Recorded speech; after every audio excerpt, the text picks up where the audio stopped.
probate. That's a very important thing to look at. Will you or did you get all of your assets into the trust? It's important, like I said before, I give you a sheet, I talk to you about it as you go through to make sure all your assets are in the trust, because if your trust doesn't own it, it's got to go through probate. I had a lady come in one time, and I kept harping everything about putting everything in the trust. And about 5 or 6 months later, her family came back in there, and she said, "My mom's died. I know you still have a trust, and we need to pass all the assets." And I looked at it and started to say, "Well, what did she move in the trust? She didn't move anything in the trust. I had moved her house in the trust, and that was it. The trust controlled her house, but everything else was still owned by her. If it's owned by you, it's got to go through probate. That's the problem. So it's important. So the one thing I started adding that is a memorandum. It's a long memorandum. It covers everything, because some people are scared to call back in. But I tell you when to come in, call me if you have a question. I don't mind answering. It's free. I'm going to answer the question. My staff will answer the question for you. Okay. That is important. Some attorneys charge you every time you call in. If that happens, are you likely to call me if I charge you every time you call in? No, you're not. Okay.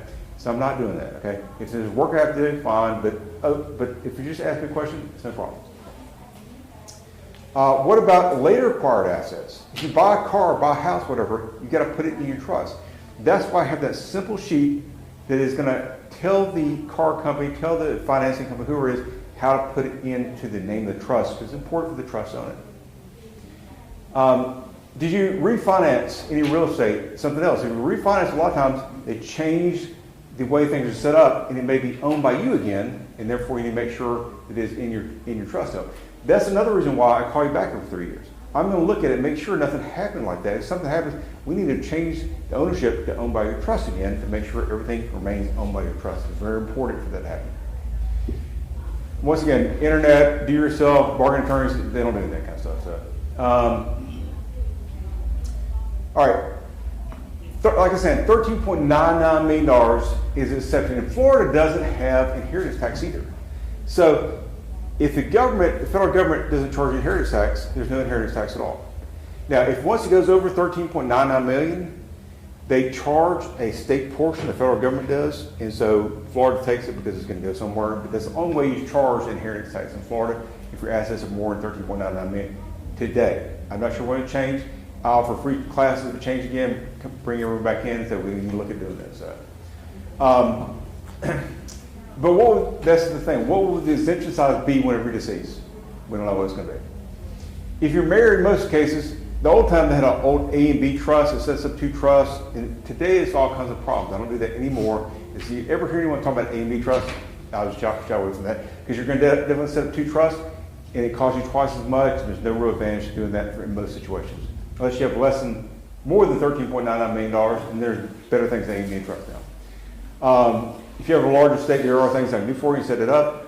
And once again, the cheap attorneys and the internet set that for you.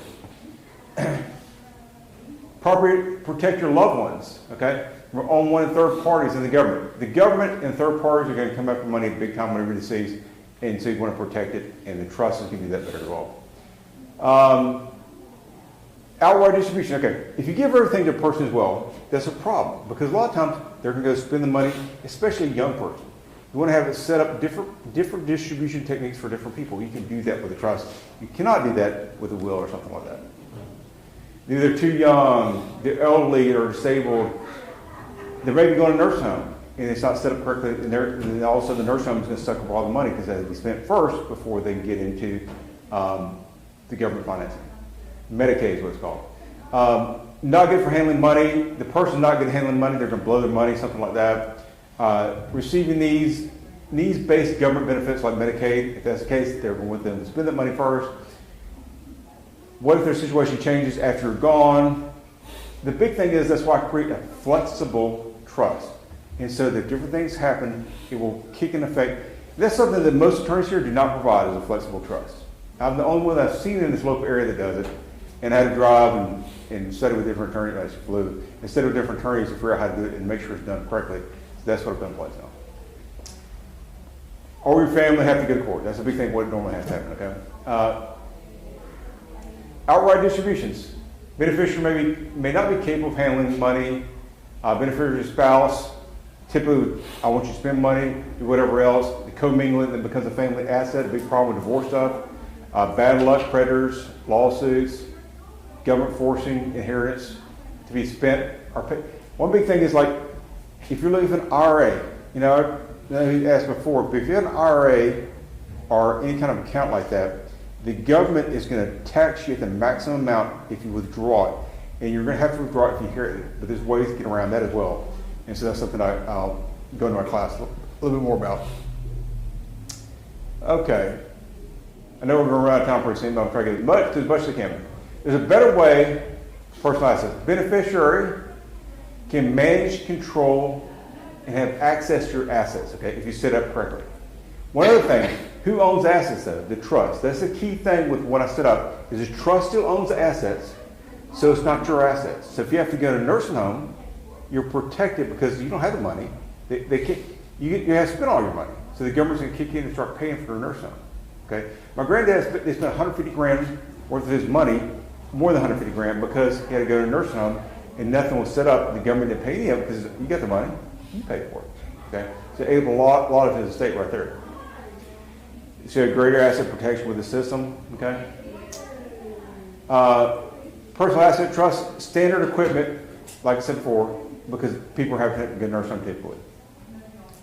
RAs, we talked about before, your tax big time, so you've got to set something up so the RA is a different entity and you're not taxed nearly as much. It can be done as well. If your family has more than 200 grand worth of RAs or something like that, you want to set up a special trust, and I can do that for you. Thank you for joining us today. If you found this video helpful, please like and subscribe and share it with others who might benefit. Stay informed and empowered with Brightwell Law.